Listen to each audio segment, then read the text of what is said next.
Chat! Nandito na naman yung inyong Madam Kilay. Ngayon naman pag-usapan natin yung mga tatlong klase ng kaibigan na karaniwan mong matatagpuan. Kung saan-saan. Kakalat lang sila. Beshi number 1. Siya yung nakaagaan mo ng loob. Si Besh na laging concern sa'yo, kinocomfort ka, lagi siyang karamay mo pag may problema ka. Perfect na perfect talaga to si Besh. I love you na. Mwah, mwah, mwah. Paano magiging okay? Okay ka na eh. Yung jowa ko, binray ka ko. Nang dahil lang sa kopi ko. Kopi ko. Nang dahil sa kopi ko, binray ka ko. Beshi number 2. Yung beshi mo na ang hilig sumama sa lakaran, pero wala naman dalang bala. Magpapalibre din pala. Ay, babe, banana Q. Ayun tayo. Paano pabilingan itong dalawa? Ako na, Besh. May pambayad ako ng magbabayad. Hindi, meron ako magbabayad dito. Ako na magbabayad. Ito na, wala ka din mong pera. Meron ako, may pera ako. Sige, ako na.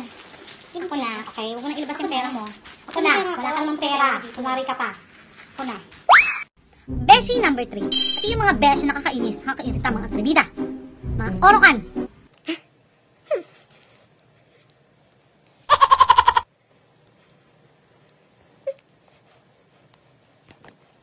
Oy, be, kumusta ka na? Oy, be! Ito okay na ba? Dinilit mo ko sa Facebook. Ito lang kita i-delete sa Facebook. Ikaw kaya, bakit ka naman i-delete? Ikaw kaya nag-delete sa akin. Eh, ikaw nag-delete nun, hindi ako. Sige na, hayaan mo na. Sige na, bye. Alis na. Sige, bye. Anong gigigil talaga ako eh. Tapos mahilig magparinig. Yan yung mga kaibigan mahihilig magparinig. Tapos, talong patatapang. Kung magpaparinig ka, punto mo.